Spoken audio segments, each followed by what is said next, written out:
Aja, tapi baik lagi untuk Jakarta ataupun Jawa Tengah. Seperti yang saya bilang, tunggu kejutannya di bulan Agustus.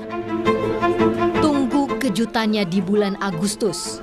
Pernyataan itu beberapa kali diungkapkan Ketua Umum Partai Solidaritas Indonesia, Kaisang Pangarep, saat ditanya soal peluangnya maju di Pilkada serentak 2024.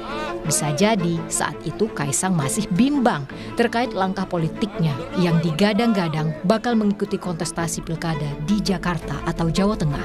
Meski elektabilitasnya di Jawa Tengah relatif tinggi merujuk hasil sejumlah survei, tapi sepertinya putra bungsu Presiden Jokowi itu kurang berminat maju di Jawa Tengah. Sementara di bursa pilkada Jakarta, Kaisang tampak tak begitu yakin mengingat elektabilitasnya masih tergolong sangat rendah. Namun, kini nama suami Erina Gudono kembali menguat untuk bisa berkontestasi di Pilkada Jakarta.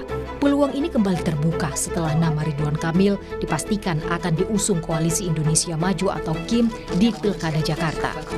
Bahkan Kaisang merasa percaya diri dan siap jika harus berhadapan dengan Anies Baswedan ataupun Ridwan Kamil. Ini yang terbaru Pak Ridwan Kamil. Kalau saya pribadi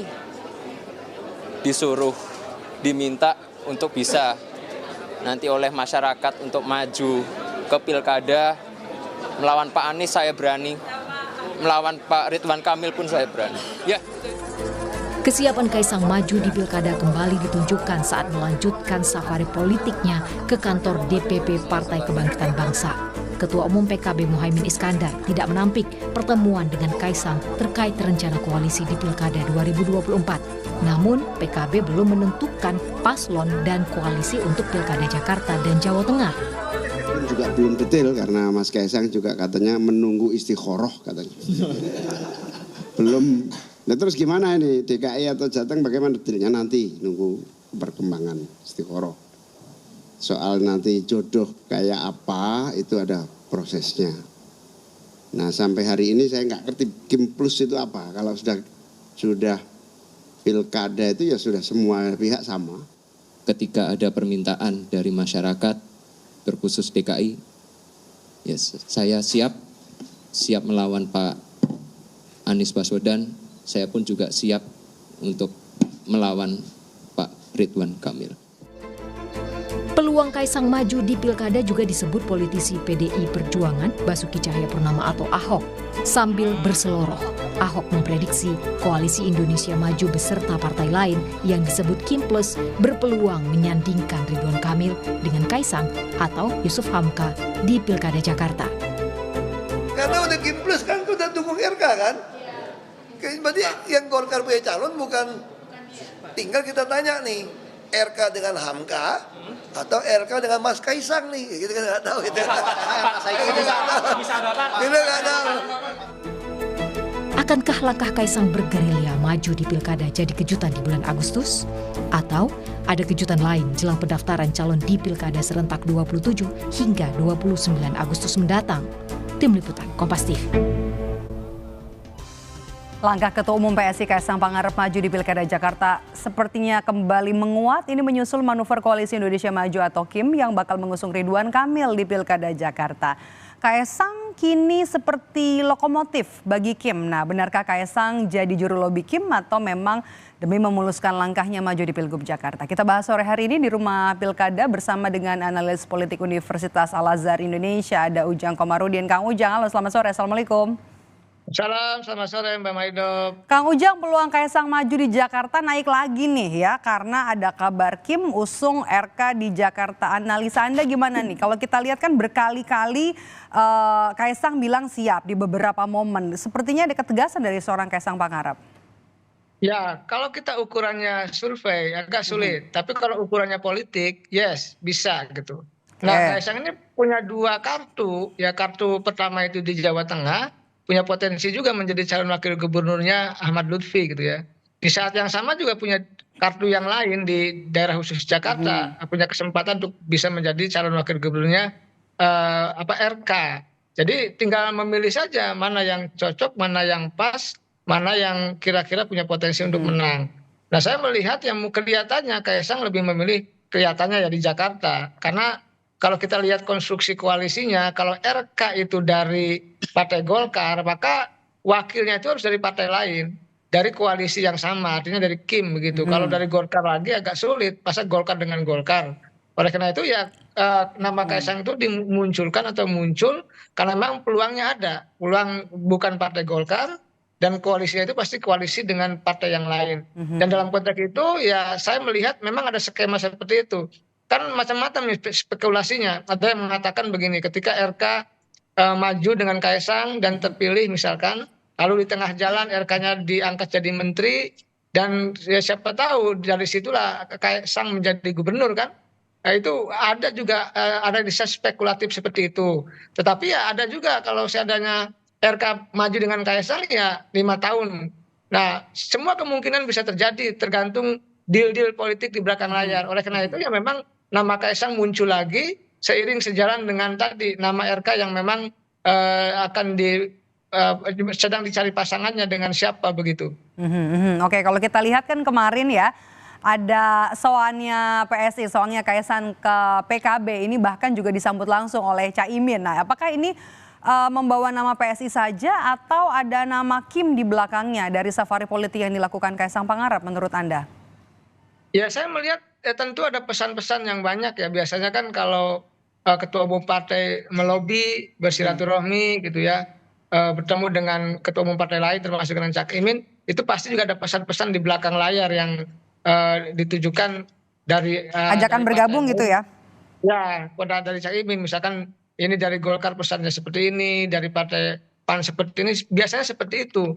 Oleh karena itu ya Kaisang secara personal memang mewakili PSI, tetapi jangan lupa juga bahwa PSI juga bagian daripada komunitas atau koalisi dari Koalisi Indonesia Maju. Jadi saya meyakini bahwa dalam konteks melobi itu bukan melobi personal, tapi melobi dalam konteks tadi kebersamaan Koalisi Indonesia Maju. Kalau kita lihat kan langkah atau safari politiknya seorang Kaisang Pangarep kan bukan hanya ke PKB saja, tapi juga sebelumnya juga pernah soan ke PKS. Nah, apakah Anda melihat langkah yang dilakukan Kaisang Pangarep ini ada untuk menggaet Kim Plus, untuk merapat ke Kim Plus, atau sebenarnya untuk Kaisang sendiri untuk maju di Pilkada Jakarta, mencari partai untuk berkawan dengan PSI? Kalau mencari partai berkawan dengan PSI agak sulit. Agak sulit, oke. Elektabilitas Kaisang rendah di Jakarta. Itu sebuah keniscayaan. Dan itu sudah dikalkulasi secara matang. Tetapi kalau bergabung dengan Koalisi Indonesia Maju ya menjadi calon wakil gubernurnya RK, itu menjadi sebuah keniscayaan. Itu menjadi sebuah kemungkinan yang bisa saja terjadi. Jadi Kaisang, Anda mengiranya Kaisang ini bisa jadi lokomotif begitu ya bagi Kim ya? Ya, karena untuk mengajak partai-partai di luar Kim untuk bergabung. Iya, bukan hanya sosok Kaisangnya, karena sosok Pak Presidennya di belakang Kaisang itu. Sehingga ketika ada nama Jokowi ya tentu ya partai-partai lain itu masih segan untuk bisa mengikuti arah dukungan dari Jokowi karena masih menjadi presiden. Jadi dalam konteks itu ya Kaisang sekarang ya mau ke partai manapun pasti akan diterima gitu. Karena tadi ada nama besar Pak Jokowi juga. Oke, kita tahan dulu Kang Ujang karena kita juga akan menuju ke Golkar. Golkar hari ini akan mengumumkan sejumlah nama calon kepala daerah yang akan maju di Pilkada Serentak 2024. Sudah bersiap ada jurnalis Kompas TV Valentina Sitorus. Valen, ini menarik ya, terutama untuk Jawa, Jakarta, Jawa Barat, dan juga Jawa Tengah serta Jawa Timur. Apakah sudah diumumkan nama-nama siapa saja akan diusung oleh Partai Golkar di pilkada-pilkada ini?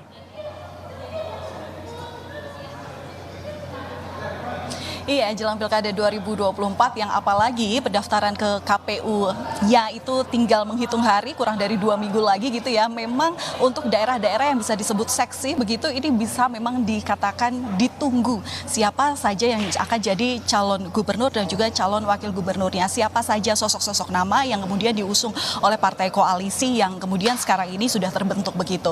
Nah, tapi kalau misalnya ditanya untuk daerah-daerah seksi yang ada di Pulau Jawa utamanya ya, itu baru diumumkan oleh Partai Golkar, itu adalah yang wilayah Jawa Timur, itu diumumkan pada 18 Juli lalu bersamaan dengan calon gubernur dan wakil gubernur dari wilayah Sumatera Utara.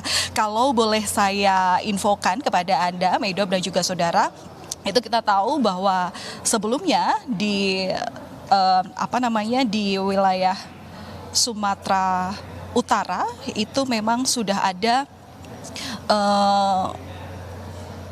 Wali Kota Medan saat ini, yakni Bobi Nasution bersama dengan wakilnya. Kemudian juga kalau di Jawa Timur ini sudah ada Khofifah Indar Parawansa dan juga wakilnya memang saat ini memang sudah kita tahu bersama begitu ya. Tapi memang yang dicari sekarang adalah bagaimana untuk pencalonan kepala daerah utamanya di wilayah Jakarta sendiri. Memang yang sebelumnya itu santer disebutkan ada Ridwan Kamil begitu yang memang akan diusung oleh Partai Koalisi Indonesia Maju. Memang kalau kita lihat hari ini tuh ternyata namanya belum diumumkan karena memang beberapa waktu lalu Wakil Ketua Umum Partai Golkar yakni Ahmad Doli Kurnia ini menyatakan bahwa untuk pengumuman Ridwan Kamil yang memang kalau misalnya nanti jadi, meskipun kita tidak memungkiri bahwa proposal yang diajukan oleh Golkar ini diklaim tidak ditolak oleh sebagian besar anggota partai koalisi di dalam Koalisi Indonesia Maju ataupun di luar Koalisi Indonesia Maju dalam hal ini yang mungkin intens komunikasinya ini terhadap Partai Keadilan Sejahtera atau PKS. Nah, tapi kemudian kapan ini pengumumannya, itu memang kalau dari Golkar sendiri mengatakan sebenarnya dalam pengumuman calon kepala daerah dalam Pilkada 2024 ini dibagi menjadi 4 kloter. Pengumuman Cakada yang memang kita tahu jumlahnya ada ratusan bahkan ya untuk 37 pilkada di tingkat provinsi dan 508 di tingkat kabupaten kota ini memang membutuhkan waktu. Kalau yang tahap pertama ini sudah diumumkan pada tanggal 18 Juli lalu, tahap kedua adalah hari ini 8 Agustus. Kemudian nanti di tahap ketiga akan dilakukan pada tanggal 18 Agustus 2024 dan tahap terakhir ini diumumkan satu hari sebelum pendaftaran calon ke Komisi Pemilihan Umum yakni tanggal 26 Agustus 2024. Nah, biasanya ini tadi juga tidak dipungkiri ya, kalau pengumuman calon-calon kepala daerah di wilayah yang seksi yang saya sebutkan tadi ini bisa dikatakan mepet begitu mungkin saja terjadi. Karena kalau melihat daripada treatmentnya Golkar dalam mengumumkan, dalam memberikan surat keputusan terhadap jagoan-jagoannya itu dilakukan tidak hanya ketika sudah calon gubernurnya saja atau calon wali kota ataupun calon bupati yang sudah fix gitu, tapi harus berdasarkan pasangan calonnya. Nah, saat ini itu kalau Ridwan Kamil, kemudian juga Deddy Mulyadi katakanlah ya jagoannya Golkar di Jawa Barat itu sampai saat ini juga belum diumumkan karena ya lagi-lagi belum ditemukan siapa wakil ataupun pendamping yang akan mendampingi mereka dalam kontestasi pilkada nanti. Nah, sebenarnya masih ada waktu 2 minggu lagi, terutama juga lobby-lobby politik yang dilakukan Golkar ini tidak tertutup, masih terus berlangsung. Ya kita tunggu saja kapan nanti pengumumannya ini akan disampaikan ke publik, termasuk juga siapa calon-calon wakil yang nantinya juga akan fix jadi gandengan daripada calon gubernur yang memang saat ini sudah digadang-gadang oleh Partai Golkar. Bedop. Terima kasih jurnalis Kompas TV Valentina Sitorus langsung dari kantor DPP Partai Golkar. Oke, kita akan kembali ngobrol, berbincang dengan Kang Ujang. Kang Ujang, jadi Anda setuju kalau Anda melihat kalau Kaesang ini jadi lokomotif bagi Kim ya nanti untuk membentuk Kim Plus, artinya akan menggait partai lain yang ada di luar Kim seperti PKB kemarin, Nasdem dan juga PKS gitu? Ya kalau saya sih jangan-jangan begini. Pertama memang untuk dirinya sendiri yang ingin katakanlah menjadi calon wakil gubernurnya RK kan. Ya suka tidak suka kan di situ, tapi dengan kampanye tadi silaturahmi ke partai-partai lain juga tadi kalau bahasa saya tentu didorong juga oleh Koalisi Indonesia Maju. Saya meyakini seperti itu. Maka paketannya tadi paket antara RK dengan Kaesang. Dan itu lebih realistis tadi dibandingkan dengan paket RK dengan Babah Alun karena itu namanya Golkar yang saya sebutkan di awal. Oleh karena itu ya tadi ketika memang Kaesang punya keinginan maju di DKI ya, DKJ ya, lalu juga tadi ketemu Caimin, ketemu PKS, ketemu partai-partai lain, itu bagian daripada skema tadi mewakili dirinya dan tentu tadi bagian daripada dorongan dari Kim agar Kaesang tadi bersilaturahmi untuk bisa maju menjadi atau mendampingi RK. Oke, kita tunggu deh nanti ya karena masih akhir bulan meskipun juga waktunya sangat singkat ya, jangan sampai nanti tidak ada lawan begitu ya. RK atau akan melawan kota kosong nanti ya. Ini yang peluang yang sampai saat ini masih dibaca oleh sejumlah pihak. Terima kasih analisa Anda dan juga obrolan kita hari ini di Rumah Pilkada Kang Ujang. Sehat selalu Kang Ujang. Amin, sama-sama Pak Maidop.